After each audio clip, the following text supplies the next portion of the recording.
Assalamualaikum warahmatullahi wabarakatuh. Waalaikumsalam warahmatullahi wabarakatuh. Bismillahirrahmanirrahim. Alhamdulillahi rabbil alamin. وبه نستعين على أمور الدنيا والدين والصلاة والسلام على أشرف الأنبياء والمرسلين سيدنا ومولانا محمد وعلى آله وأصحابه المجاهدين الطاهرين أما بعد. Saudara-saudara kaum muslimin rahimakumullah.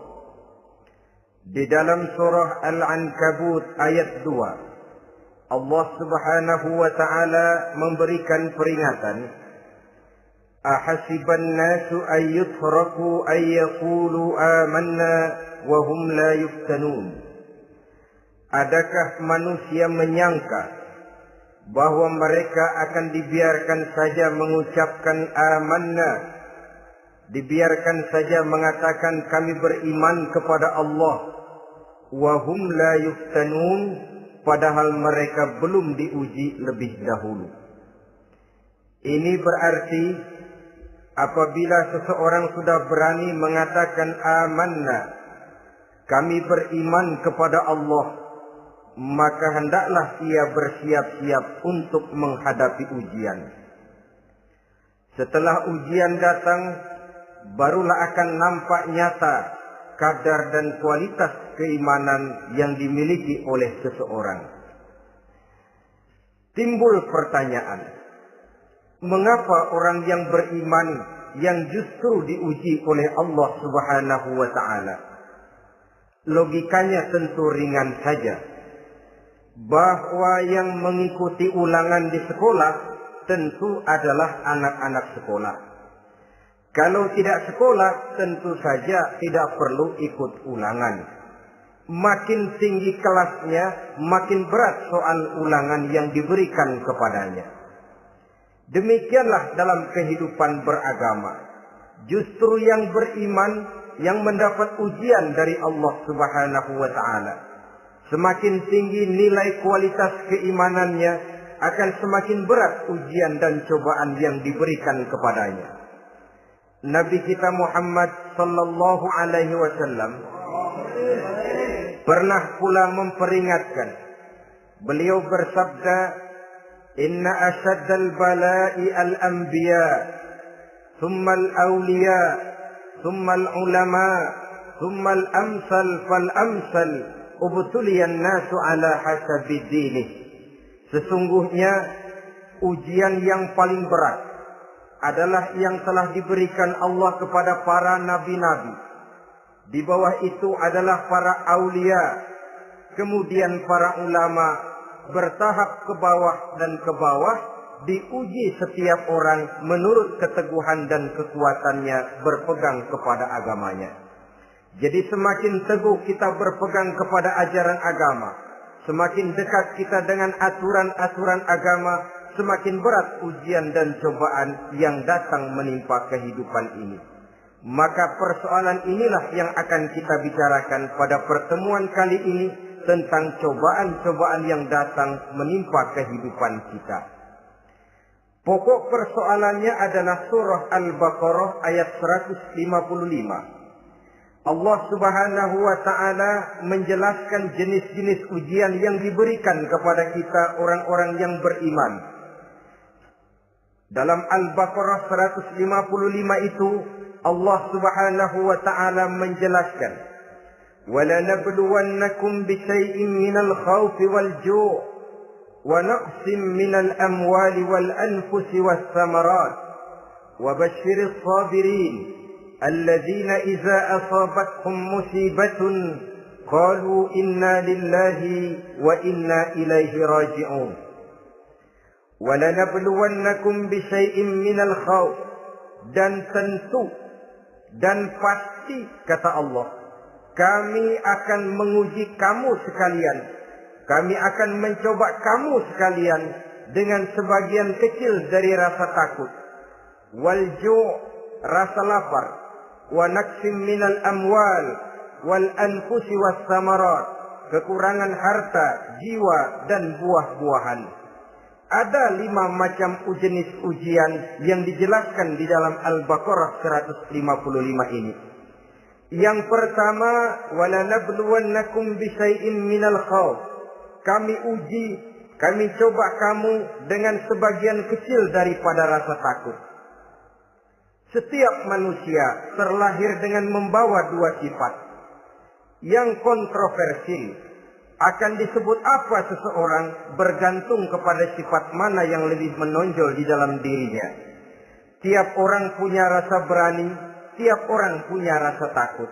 Kalau beraninya lebih besar daripada takutnya, ia dinamakan pemberani. Tapi kalau takutnya yang lebih besar daripada beraninya, ia dinamakan penakut. Tapi yang jelas, 2 sifat kontroversial ini memang ada dalam diri manusia. Akan diuji kamu sekalian dengan sebagian kecil daripada rasa takut. Takut yang kadang-kadang tidak beralasan. Yang kaya takut jatuh miskin, yang punya jabatan takut kehilangan kedudukan dan pengaruhnya, dan pada akhirnya yang hidup pun menjadi takut mati. Sesuatu yang sungguh tidak beralasan dan menimbulkan kegelisahan di dalam kehidupan. Mari kita lihat dampak yang ditimbulkan oleh rasa takut ini. Ada orang kaya yang takut jatuh miskin. Akibat rasa takutnya ini, pertama, ia menumpuk-numpuk harta sebisa-bisanya dengan menghalalkan segala macam cara. Tidak peduli halal haram, tidak ngerti hak batil, tidak tahu hak dan pantas dan ma'ruf munkar atau tercela. Yang penting ia bisa menumpuk-numpuk harta, menimbun-nimbunnya, tidak hanya cukup untuk dirinya sendiri. Kalau perlu anaknya sudah dipersiapkan untuk jadi orang kaya, cucunya disiapkan jadi orang kaya, anak cucunya, cucu-cucunya, seluruhnya. Dia takut jatuh miskin. Kemudian akibat dari rasa takut ini, ia pun terjebak ke dalam penyakit bakhil bin pelit alias kikir. Tidak sedikit pun tergerak hatinya untuk memberikan bantuan dan pertolongan kepada mereka yang memang memerlukannya. Termasuklah ia ke dalam apa yang diingatkan Allah. Allazi jama'a malan wa ajjadahu yahsabu anna malahu akhlada. Orang-orang yang menumpuk-numpuk harta kemudian menghitung-hitungnya. Dia menyangka bahwa hartanya akan dapat mengekalkan kehidupannya di dunia ini. Dia menyangka hartanya akan dapat mengekalkan kebahagiaannya di dalam kehidupan ini. Maka kerjanya hanya menumpuk dan menumpuk, dan dia sangat takut untuk jatuh miskin. Saudara-saudara kaum muslimin rahimakumullah. Lalu yang kebetulan punya jabatan takut kehilangan kedudukan dan pengaruhnya. Maka ia akan melakukan segala cara dan jalan untuk menjaga keamanan dan ketenangan dari jabatan yang sedang didudukinya. Hilang kesadaran bahwa jabatan adalah amanah. Hilang pengertian bahwa kedudukan adalah alat untuk berbuat baik dan mengabdi kepada sesamanya. Yang ada pikirannya hanyalah bagaimana menjaga kedudukan dan pengaruhnya agar tetap ada dalam dirinya. Segala cara pun dilakukan dan kadang-kadang ia kehilangan kontrolnya. Kemudian pada akhirnya manusia pun dilanda oleh perasaan takut mati. Sungguh sangat tidak beralasan sama sekali. Karena mati adalah kewajiban dari semua yang bernama hidup. Dan Nabi mengingatkan, al-mautu babun fa kullun nasi dakhilu. Mati adalah merupakan satu pintu yang setiap orang akan masuk ke dalam pintu itu. Bahkan mati sesungguhnya bisa merupakan nasihat di dalam kehidupan kita. Beliau bersabda, taraktu fikum nasihataini, nasiqan wa samitan. Aku tinggalkan kepada kamu 2 macam nasihat. Pertama, nasihat yang pandai bicara, dan yang kedua, nasihat yang diam saja. Sahabat bertanya, nasihat yang pandai bicara itu apa ya Rasul? Beliau menjawab, Al-Quran. Kalau nasihat yang diam saja apa ya Rasul? Beliau menjawab, maut. Saudara-saudara kaum muslimin rahimakumullah. Yang kaya takut miskin. Yang punya jabatan takut kehilangan kedudukan dan pengaruhnya. Dan pada akhirnya yang hidup pun menjadi takut mati. Sesungguhnya takut-takut yang sangat tidak beralasan sama sekali. Jika orang kaya takut jatuh miskin, untuk itu kemudian dia menghalalkan segala macam cara untuk menumpuk kekayaan yang tidak akan habis dimakan selama 7 turunan. Kemudian diiringi dengan sifat bakhil, sifat tertutup, sifat berpangku tangan melihat kesulitan dan penderitaan orang lain. Maka sesungguhnya dia tidak merasa bahwa harta merupakan titipan dari Allah Subhanahu wa ta'ala. Bahwa ia merupakan alat dan bukan merupakan tujuan di dalam kehidupan ini. Takut miskin adalah satu penyakit yang mengakibatkan orang lupa diri dan lupa daratan. Takut kehilangan kedudukan dan pengaruh juga adalah penyakit yang menyebabkan orang menghalalkan segala macam cara untuk menjaga kedudukan dan jabatannya. Dan takut mati juga sebenarnya sesuatu yang tidak beralasan. Sebab siapa yang berani hidup harus berani pula menghadapi mati. Yang takut mati tidak usah hidup saja. Karena mati adalah kewajiban bagi semua orang-orang yang hidup. Oleh karenanya, rasa takut yang tidak beralasan sesungguhnya merupakan ujian untuk menguji nilai-nilai keimanan yang ada di dalam diri kita. Orang kaya diuji dengan hartanya, pejabat diuji dengan kedudukan dan pengaruhnya, manusia hidup diuji dengan akan datangnya mati yang menjemput kehidupannya. Menghadapi ujian-ujian semacam ini, maka marilah kita menyadari, yang kaya tidak perlu takut miskin. Dari Allah harta itu datang, kepada Allah harta itu akan kembali. Yang punya kedudukan dan pengaruh tidak usah takut kehilangan kedudukan dan pengaruhnya. Karena jabatan sesungguhnya merupakan amanah dari Allah Subhanahu wa ta'ala yang harus digunakan dan dianggap sebagai kesempatan untuk berbuat kebajikan sebanyak-banyaknya. Saudara-saudara kaum muslimin rahimakumullah, ini bagian pertama dari ujian-ujian yang ada dalam Al-Baqarah 155. Wala nabluwannakum bisyai'im minal khauf. Kami akan uji, kami akan coba kamu dengan sebagian kecil daripada rasa takut. Takut yang kadang-kadang saya katakan sekali lagi sangat tidak beralasan. Akibatnya bisa menimbulkan gejala-gejala yang aneh di dalam kehidupan kita. Saudara-saudara, yang kedua, walju, akan kami uji kamu dengan rasa lapar. Kelaparan belum tentu identik dengan kemiskinan. Bahkan di dalam surah An-Nahl ayat 112, Allah Subhanahu wa ta'ala memberikan contoh yang sangat nyata dan jelas. وَضَرَبَ اللَّهُ مَثَلًا قَرْيَةً كَانَتْ آمِنَةً مُطْمَئِنَّةً يَأْتِيهَا رِزْقُهَا رَغَدًا مِنْ كُلِّ مَكَانٍ فَكَفَرَتْ بِأَنْعُمِ اللَّهِ فَأَذَاقَهَا اللَّهُ لِبَاسَ الْجُوعِ وَالْخَوْفِ بِمَا كَانُوا يَصْنَعُونَ. Allah memberikan contoh bagaimana keadaan satu negeri yang makmur, aman, tenang, tentram. Rezekinya datang dari segala arah.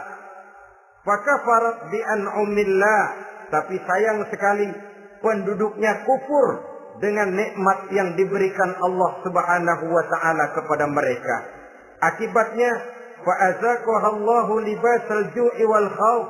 Allah timpakan kepada mereka kelaparan dan ketakutan bima kanu yasnaun, sebagai akibat dari apa yang telah mereka lakukan. Marilah kita melihat contoh dalam Al-Quran ini untuk mengadakan introspeksi di dalam diri dan kehidupan kita masing-masing. Adalah satu keberuntungan bahwa kita sebagai manusia dijadikan Allah sebagai khalifahnya di permukaan bumi ini, yang ditugaskan untuk membudidayakan alam, mengelola dan mengambil manfaatnya bagi sebesar-besar manfaat di dalam kehidupan kita. Dijadikannya bumi untuk tempat tinggal kita sebagai hamparan di mana segala fasilitas dan kebutuhan hidup kita tersedia. Tinggal lagi kita pandai-pandai mengelolanya. Apalagi buat kita Muslim yang tinggal di persada Nusantara tercinta Indonesia ini. Satu negara yang orang katakan untayan jamrud katulistiwa, yang hijau ranau subur makmur, melahirkan slogan dengan kata gemah rifah loh jenawi toto tentrem kerto raharjo. Negara yang demikian subur, negara yang demikian indah, negara yang demikian hijau ranau ini, apabila kita terkena fakafarat bi an umillah, kufur kepada nikmat yang diberikan oleh Allah kepada kita, dia tidak akan mendatangkan ketenangan, dia tidak akan mendatangkan kesejahteraan, bahkan akan sangat boleh jadi akan menimbulkan kekacauan, ketidaktenangan dan kelaparan di tengah negara yang subur makmur. Inilah yang sangat menyedihkan. Kenapa ini bisa terjadi? Fakafarat bi an'umillah, orang kufur terhadap nikmat yang diberikan Allah Subhanahu wa taala. Diberikan negara yang subur, makmur, indah, hijau ranau, tapi dikelola dengan cara yang brutal dan membabi buta. Menguras sumber daya alam melampaui sebagaimana yang seharusnya, sehingga memperkosa keadaan alam itu sendiri. Hutan dan belukar yang ditebangi secara liar dan sembarangan akan melahirkan gurun-gurun pasir yang gersang dan tandus. Sehingga dengan demikian maka akan mengakibatkan malapetaka bagi kehidupan manusia itu sendiri.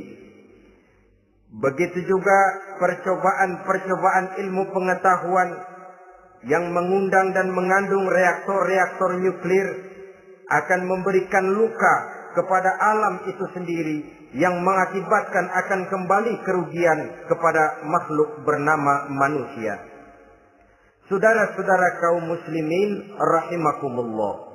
Jadi dengan demikian, di dalam satu negara yang subur, hijau, ranau dan makmur, bisa saja terjadi kelaparan apabila kita ingkar, tidak mau bersyukur terhadap nikmat yang diberikan Allah kepada kita. Kita kelola alam ini seenak perut kita saja dengan tidak memikirkan akibatnya di kelak kemudian hari nanti. Kita ambil satu contoh.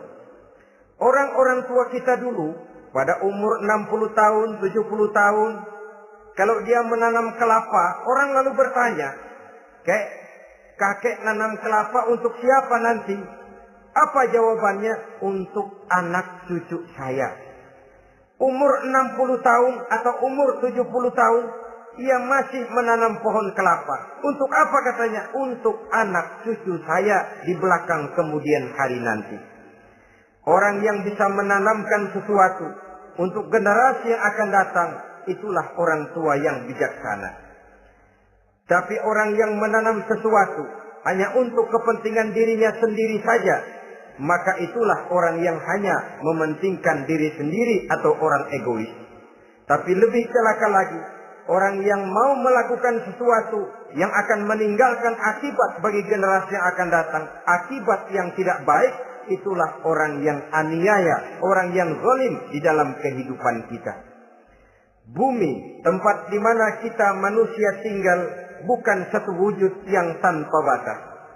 Pernahkah kita membayangkan cuma satu bumi untuk dihuni oleh 5 miliar lebih dari makhluk bernama manusia, yang kadang-kadang pertumbuhan sarana untuk menunjang kehidupan tidak sepesat pertumbuhan jumlah makhluk bernama manusia itu sendiri.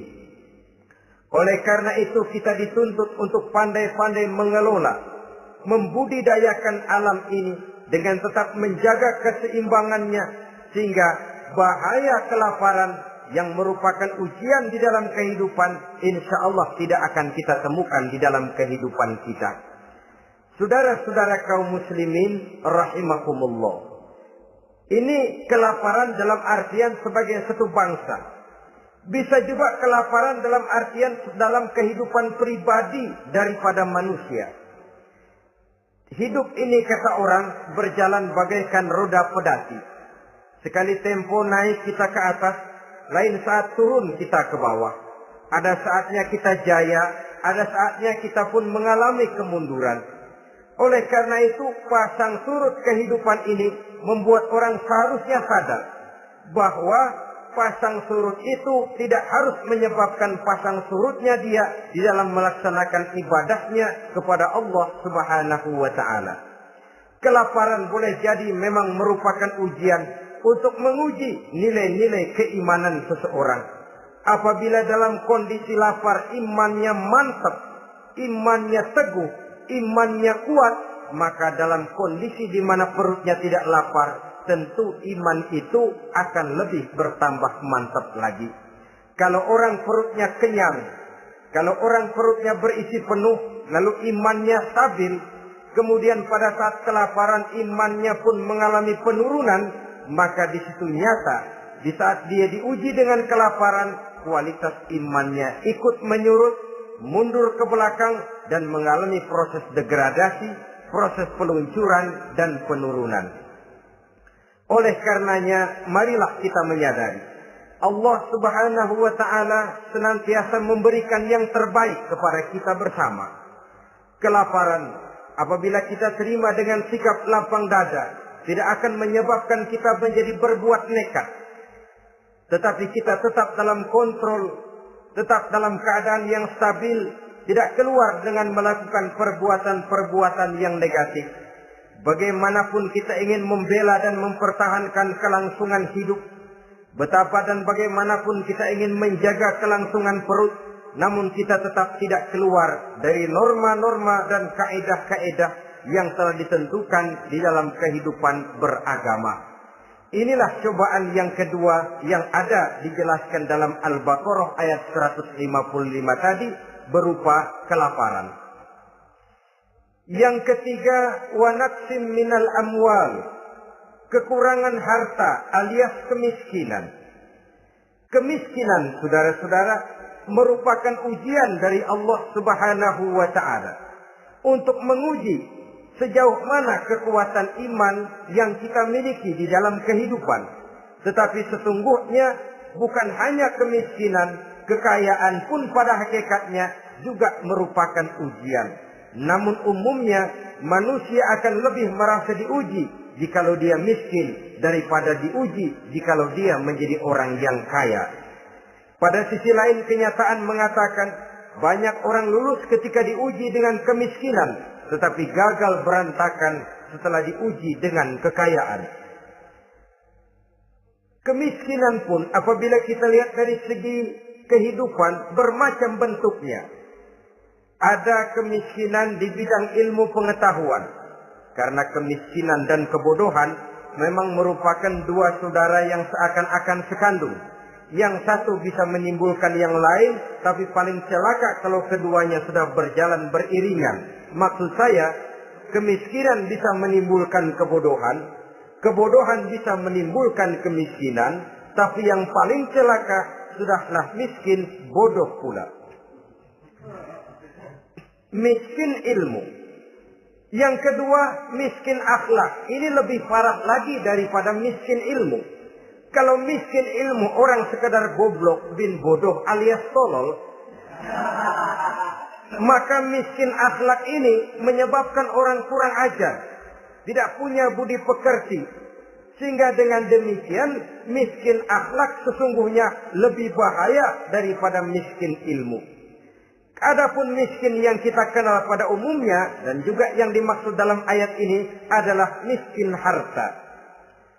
Imam Ali karramallahu wajhah pernah memberikan peringatan. Kadal faqru ayyakuna kufran. Boleh jadi kemiskinan mendekatkan orang kepada kekufuran. Dengan kata lain, biasanya kemiskinan bisa membuat orang nekat.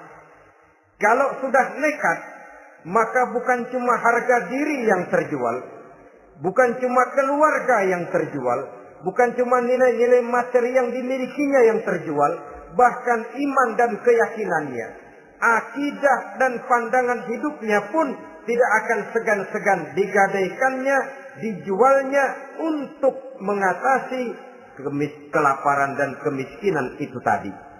Padahal selalu diingatkan, pandangan dan keyakinan, iman sesungguhnya merupakan insan paling mahal, sesungguhnya merupakan mutiara paling berharga di dalam kehidupan kita.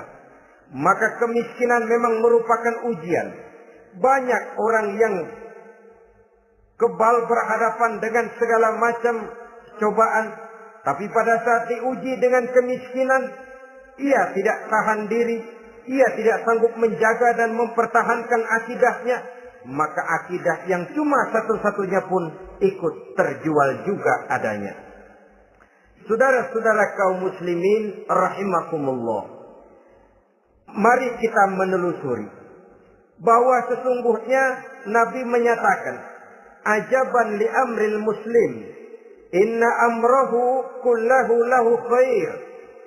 Aneh kata Nabi, aku heran kata Nabi, urusan orang Islam ini sesungguhnya semuanya baik. Baik bagaimana? Kalau dia kaya, dia bersyukur, dan itu baik. Kalau dia miskin, dia bersabar, itu juga baik. Jadi kaya bagi orang Islam baik, miskin bagi orang Islam juga baik. Kalau dia kaya, dia kan bisa berkata, alhamdulillah saya kaya, mudah-mudahan harta ini bisa menunjang ibadah saya kepada Allah Subhanahu wa taala. Baik. Kalau dia miskin, dia juga berkata, alhamdulillah saya miskin, mudah-mudahan di akhirat nanti pemeriksaannya tidak lama-lama seperti orang kaya. Ya kalau melarat yang mau diperiksa apaan? Memang nggak punya apa-apa. Yang kaya boleh jadi pemeriksaannya rada seret, banyak sikutannya. Saudara-saudara kaum muslimin, dua persoalan ini baik kalau kita tidak salah terima. Mana yang lebih baik? Tentu yang lebih baik menjadi orang kaya yang bersyukur. Dan itu memang wajar. Kaya, syukur. Miskin, sabar. Yang luar biasa kalau mau tahu, miskin, syukur. Kalau kaya, syukur memang mestinya. Miskin, sabar. Ya mestinya lah, miskin kagak sabar mau kemana? Tapi yang luar biasa sesungguhnya, miskin, syukur. Syukur bagaimana? Ya seperti saya katakan tadi. Alhamdulillah, mudah-mudahan di akhirat nanti pemeriksaannya tidak lama seperti orang yang kaya. Sehingga kata Nabi, setiap persoalan yang dihadapi umat Islam baik bagi dia. Miskin, baik. Kaya, baik. Asal orang tidak salah terima. Tapi sebaliknya, kalau salah terima, kaya, lupa diri. Miskin, lupa daratan. Pada posisi di mana dia sebenarnya tidak bisa menerima kenyataan dengan baik, akhirnya kehilangan kontrol. Saudara-saudara kaum muslimin rahimakumullah. Karena itu pada pertemuan kali ini saya ingin mengajak kita bersama. Marilah kita menyadari betapapun kemiskinan yang datang menimpa, seluruhnya merupakan ujian yang datang dari Allah untuk menguji nilai-nilai keimanan kita. Jangan iman itu berubah, jangan akidah itu bergoyah, jangan keyakinan dan pandangan hidup itu tertukar dengan keyakinan dan pandangan hidup lainnya. Bahkan dalam kemiskinan, orang biasanya menemukan diri dan kepribadiannya. Dalam kemiskinan, orang bisa berjalan lebih lurus untuk mendekati Allah Subhanahu wa taala. Sesungguhnya kemiskinan bukan merupakan sesuatu yang harus kita takuti, apalagi kalau ia memang merupakan ujian. Kemiskinan yang merupakan ujian adalah kemiskinan yang akan berakhir dengan kebaikan. Saudara-saudara kaum muslimin, tapi jangan lupa membicarakan pokok persoalannya. Ini kalau kemiskinan menimpa orang-orang yang beriman, itu yang ujian. Kalau nggak beriman, melarat, bukan ujian, persekot.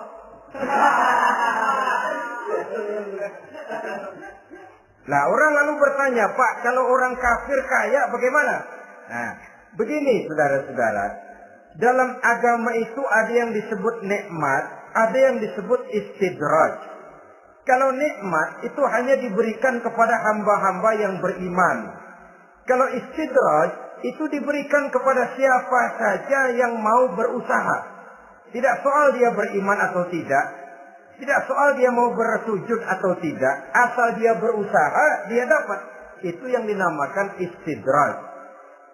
Seperti orang mancing ikan, mesti diberikan umpan. Setelah umpan itu dimakan, tidak langsung ditarik, tapi diulur dulu. Sampai kira-kira mata kail itu nyangkut di leher si ikan, baru diangkat ikan itu ke atas. Dan sampai di atas kita bisa maklum nasib ikan tadi. Bisa digetok, bisa dibacok, bisa digoreng, bisa dipepes. Tapi yang jelas nasibnya merana. Maka kalau ada orang makin jauh dari agama, makin kaya, makin tidak mau sholat, makin berlimpah hartanya. Saudara tidak usah heran, cukup dalam hati saja, ikan lo. Jangan keras-keras, marah dia.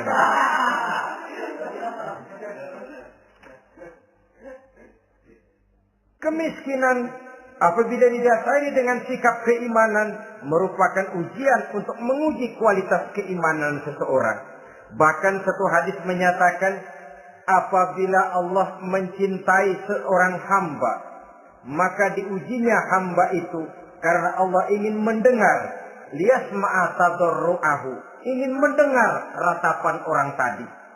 Sama juga kita, kadang-kadang karena cinta benar kepada anak kita yang mungil, suatu saat kita ingin mendengar dia nangis, kita cubit dia. Bukan karena gemes, bukan karena benci, ingin mendengar nangisnya kok indah begitu. Saudara-saudara kaum muslimin rahimakumullah. Jadi jangan sampai ada pertanyaan, saya kan sembahyang rajin banget, kenapa miskin ya? Apabila sekali lagi didasari dengan sikap keimanan, maka kemiskinan merupakan ujian. Dan tentu anak sekolah itu kalau lagi ujian berat, capek, sakit hati, peras keringat, banting tulang, kepanasan, kehujanan, kenikmatan baru akan dia rasakan pada saat terima rapot pengumuman kenaikan kelas. Di situ kenikmatannya terasa. Demikian menghadapi ujian, kita cuma mengeluh. Kenapa ada rasa takut? Kenapa kelaparan? Kenapa kemiskinan? Di balik semua itu, apabila kita sudah merasakan naik kelas, akan terasalah kenikmatannya. Itu ujian yang ketiga. Yang keempat yang diceritakan dalam Al-Baqarah 155, wal anfus ay wa naqsim minal anfus, kekurangan jiwa atau kematian. Saudara-saudara, yang hidup takut mati. Padahal semua makhluk hidup harus berani mati. Bagaimanapun takutnya kita kepada mati, bisakah kita menghindarkan diri dari dia? Bagaimanapun kita tidak ingin bertemu malaikat maut, kemana kita akan lari bila dia datang mengetuk pintu? Bagaimanapun kita ingin menghindar dari pertemuan dengannya, kemana kita akan lari apabila dia sudah datang hendak menjemput nyawa? Karena itu memang ada satu prinsip yang dijelaskan oleh para ulama kita, iskariman au mut syahidan. Mati dan hidup dua hal yang tidak terpisahkan. Oleh karenanya, kalau memang hidup, hiduplah secara mulia. Kalau mati, matilah secara syahid. Hidup mulia atau mati syahid. Jangan terbalik. Hidup sia-sia, mati konyol. Nilai yang tidak ada artinya.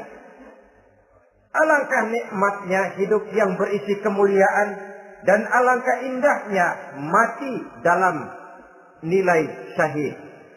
Saya ingin menyegarkan ingatan saudara-saudara kepada sikap Nabi Allah Ismail alaihi salam ketika menghadapi keputusan dari Allah Subhanahu wa taala memerintahkan Nabi Ibrahim alaihi salam untuk menyembelih leher anaknya Ismail, yang ini berarti adalah kematian. Ketika datang perintah untuk menyembelih leher Nabi Ismail, Nabi Ibrahim berkata kepada putranya, "Ya bunayya inni ara fil manami anni azbahuka fanzur maza tara." Ananda Ismail, ayah mimpi diperintah oleh Allah untuk menyembelih lehermu. Menurut pendapatmu bagaimana mimpi ini, nak? Laksanakan atau tidak usah? Saya tidak sanggup membayangkan. Anak cuma satu-satunya. Sudah lama diharapkan. Si buah hati, belahan jantung, pelanjut cerita, penerus sejarah. Ketika anak ini sedang lucu-lucunya, turun perintah untuk menyembelihnya. Ya, kalau anak kita banyak, turun perintah potong leher anakmu, mungkin kita bisa pilih yang mana yang rada bandelan nih.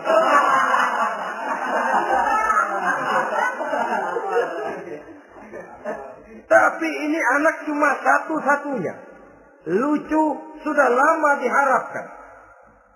Dan memang itu juga merupakan ujian kepada Nabi Allah Ibrahim. Seolah-olah Allah berkata, "Hai Ibrahim, dahulu sebelum kau punya anak, kau memang cinta kepadaku. Sekarang setelah kau punya anak, masuk rasa cinta anak ke dalam hatimu. Buktikan Ibrahim, mana yang lebih besar? Cintamu kepadaku, kata Allah, atau cintamu kepada anakmu? Sembelih leher anakmu." Ternyata kemudian sejarah menyatakan, Nabi Ibrahim cinta kepada Allah, beliau pun cinta kepada putranya. Tapi cintanya kepada Allah lebih besar daripada cintanya kepada putranya. Sehingga ketika turun perintah penyembelihan, itu pun dilaksanakannya, tapi tetap musyawarah dulu. Yakin itu memang perintah Allah, beliau toh mengajak dialog putranya. Ini yang penting dalam kehidupan kita, dialog. Nah, bapak mimpi diperintah Allah untuk menyembelih lehermu. Menurut pendapatmu bagaimana, nak? Laksanakan atau tidak?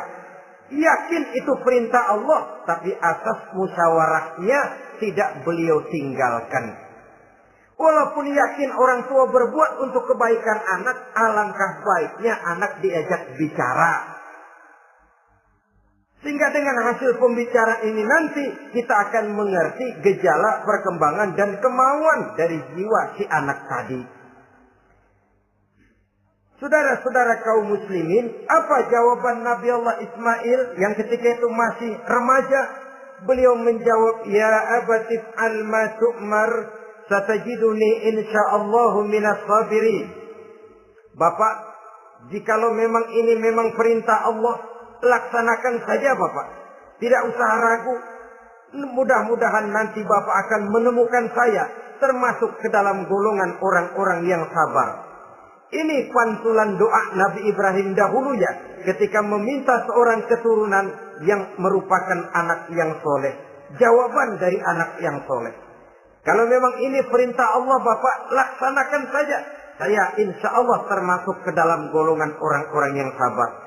Kalau Allah memerintahkan Bapak untuk menyembelih leher saya, silahkan Pak. Saya ikhlas, saya ridho, saya rela untuk memenuhi perintah Allah Subhanahu wa Ta'ala. Ini jawaban anak soleh. Sebab itu sering saya katakan, kalau kita cuma punya anak pintar tidak soleh, mungkin jawabannya nggak begini. "Nak, Bapak diperintah motong leher kamu, nak. Bagaimana pendapatmu?" Mungkin dia jawab, "Bapak aja yang tuaan, Pak."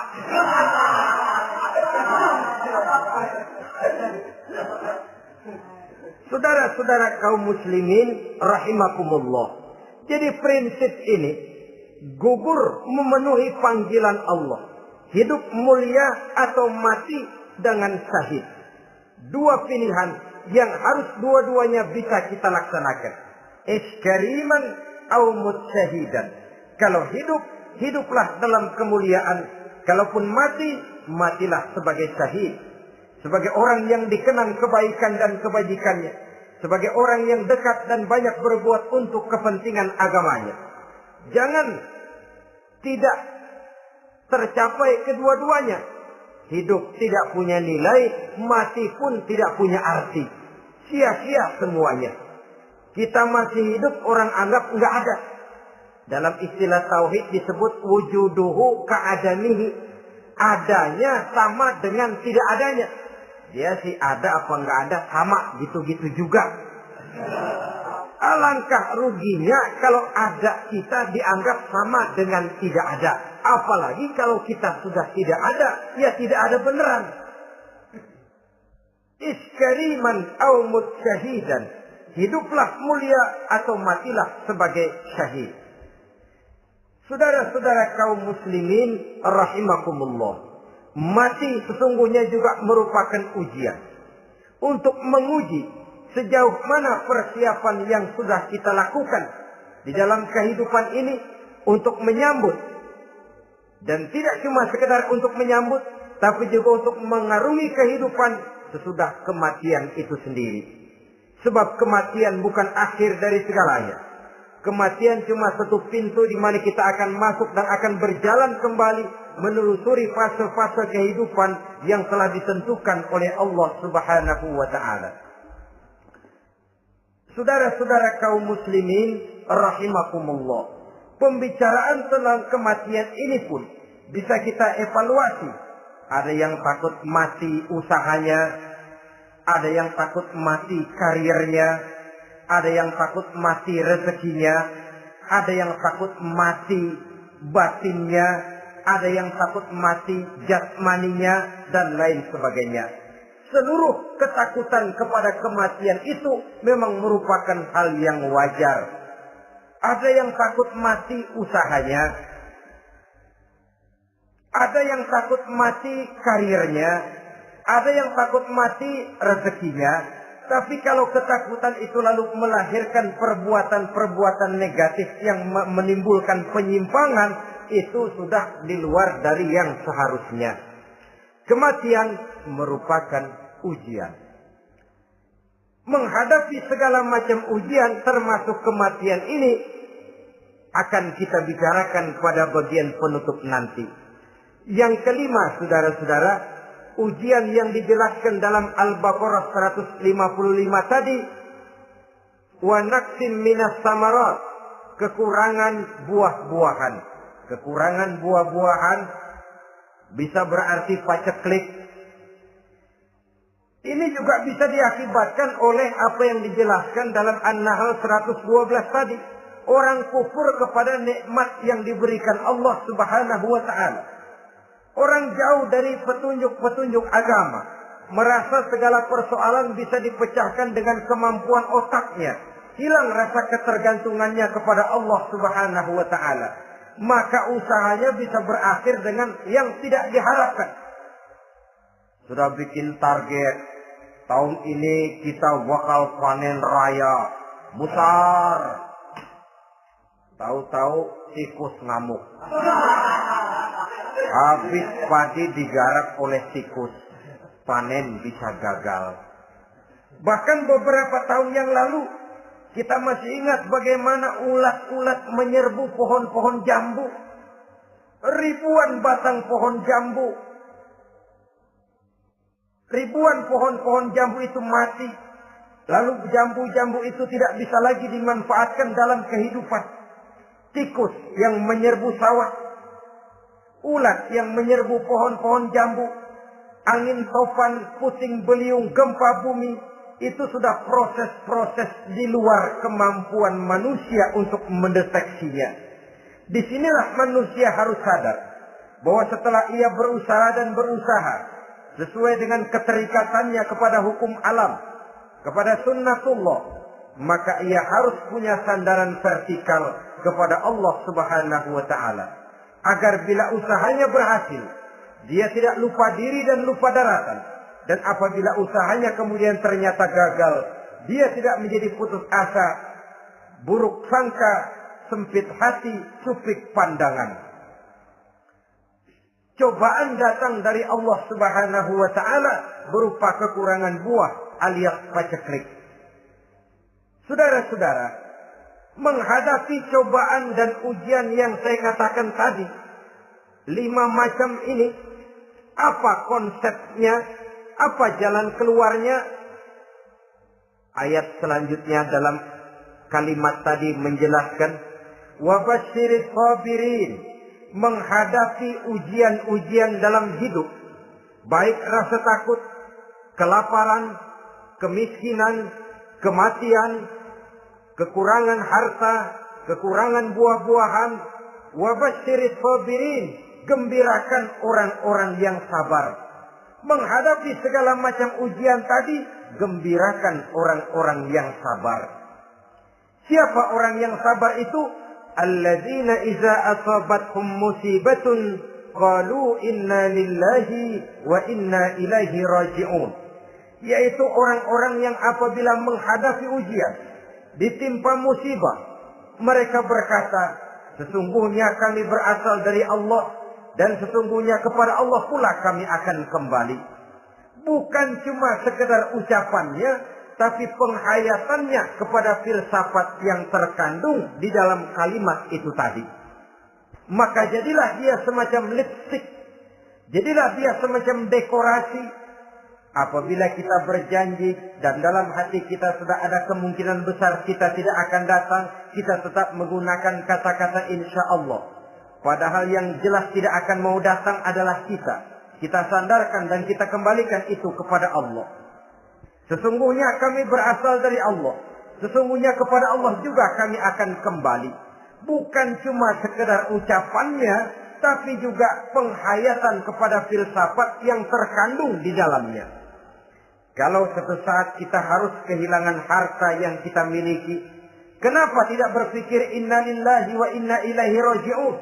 Bahwa dulu pun ketika lahir ke dunia ini tidak ada harta yang saya bawa. Kalau sekarang harta itu hilang, inna lillahi wa inna ilaihi raji'un. Itu yang saya maksud. Kalau sekarang, kalau satu saat kita harus melepaskan pangkat jabatan yang kita sayangi, kenapa kita tidak kembali kepada inna lillahi? Dulu pun ketika waktu lahir ke dunia ini tidak ada pangkat dan jabatan yang saya bawa. Kalau sekarang harus pensiun, inna lillahi wa inna ilaihi raji'un. Ini kadang-kadang enggak. Dengar mau mutasi, mau pensiun, mulutnya innalillahi, tapi gerbek-gerbek dukun diusut.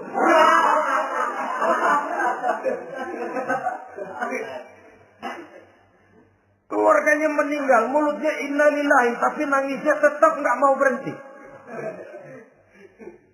Bukan cuma sekedar ucapannya, tetapi penghayatan kepada nilai dan filsafat yang terkandung di dalam kalimat innalillahi itu.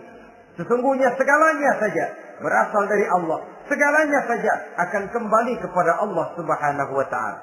Kalau ini yang kita jadikan landasan, maka sesungguhnya menghadapi berbagai ujian ini, kita tidak akan salah tingkah. Tidak akan salah tingkah, tidak akan salah sikap.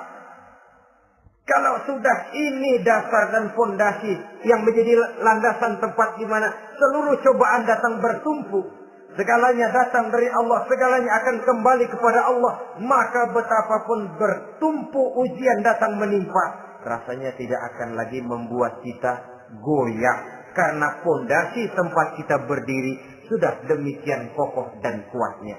Dan fondasi itu inna lillahi wa inna ilaihi raji'un. Segalanya datang dari Allah, segalanya akan kembali kepada Allah Subhanahu wa ta'ala. Keyakinan ini memberikan kelapangan jiwa. Dari kelapangan jiwa, maka akan tertuang ketenangan dan ketentraman. Jauh dari stres, jauh dari darah tinggi, jauh dari bingung, jauh dari rasa takut. Segalanya sudah kita kembalikan kepada Allah Subhanahu wa ta'ala. Saudara-saudara kaum muslimin rahimakumullah. Oleh karenanya, ini jalan keluar dan inilah orang yang sabar.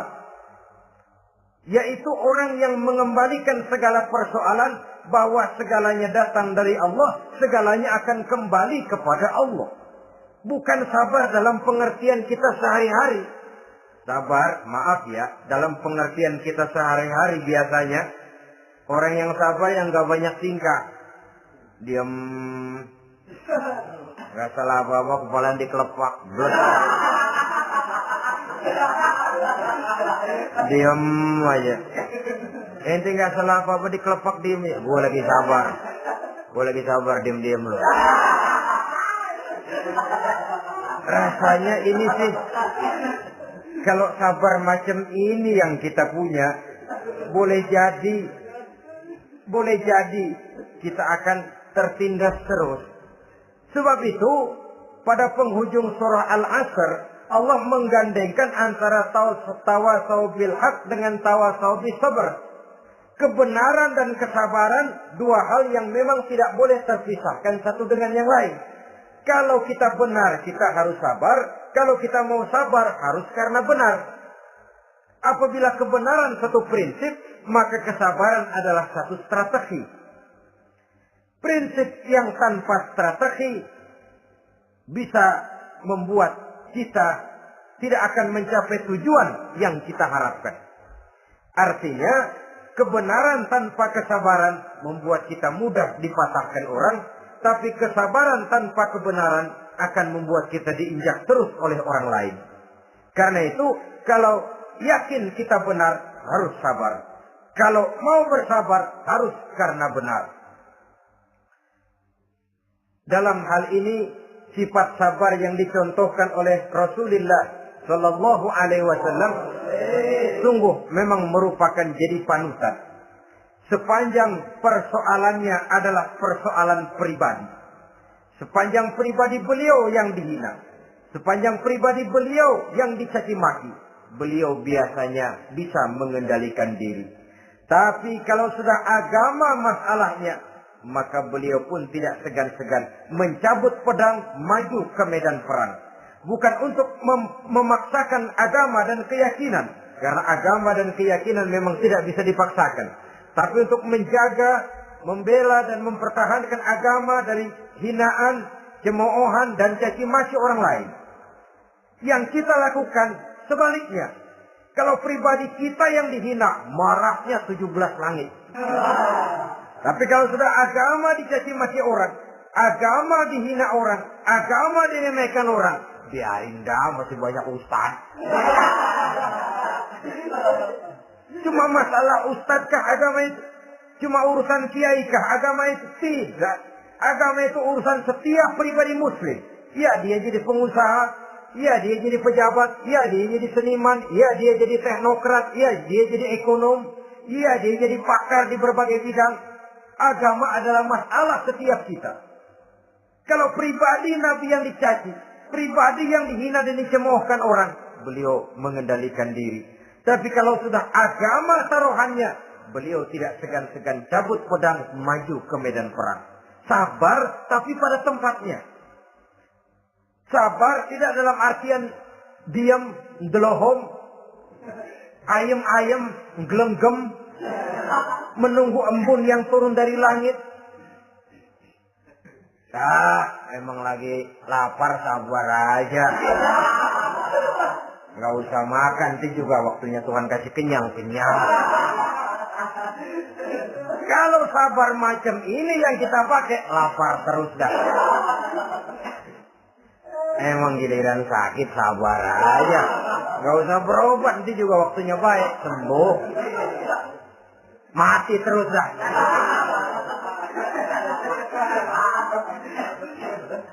Ya, perkara ada orang sakit tidak berobat sembuh, itu hak Allah. Tapi tidak boleh kita jadikan sandaran, apalagi kalau makom kita dengan Allah masih sedemikian jauhnya. Itu hanya ucapan dari orang-orang yang makom dia dengan Allah itu sudah tidak ada jarak. Permohonannya dipenuhi, kehendaknya dituruti, sebab dia dengan Allah sudah sedemikian dekatnya. Kalau kita masalahnya, yang antara kita dengan Allah ini dilapisi oleh dosa dan kesalahan yang kita kerjakan sendiri, rasanya kita masih harus banyak berbuat sesuai dengan keterikatan kita kepada sunnatullah itu. Orang yang sabar adalah orang yang sadar kepada hakikat dan filsafat yang terkandung di dalam kalimat inna lillah wa inna ilaihi raji'un. Segalanya datang dari Allah, segalanya pun akan kembali kepada Allah. Harta yang hilang tidak membuat kita gundah. pangkat yang harus kita tanggalkan, tidak membuat kita kecil hati, dan tidak akan meninggalkan medan pengabdian. Kenapa? Kita cuma menganggap itu satu titipan. Lain kalau kita anggap itu punya kita, jabatan punya kita. Nah, itu yang kita suka wangkeng. Saudara-saudara kaum muslimin, kesimpulannya, banyak cobaan-cobaan dalam hidup. Yang dibicarakan dalam Al-Baqarah 155 ini, sebagian kecil dari rasa takut, kelaparan, kemiskinan, kematian, dan kekurangan buah-buahan. Menghadapi segala macam ujian tadi, kembalilah kita kepada dasar inna lillahi wa inna ilaihi raji'un. Segalanya datang dari Allah, segalanya pun akan kembali kepada Allah. Semoga dengan sikap ini, kita akan lapang dada menghadapi ujian, dan akan semakin tangguh iman dan akidah kita menghadapi cobaan yang datang menimpa. Inilah pertemuan pada kali ini. Semoga ada manfaatnya. Terima kasih atas segala perhatian. Mohon maaf atas segala kekurangan.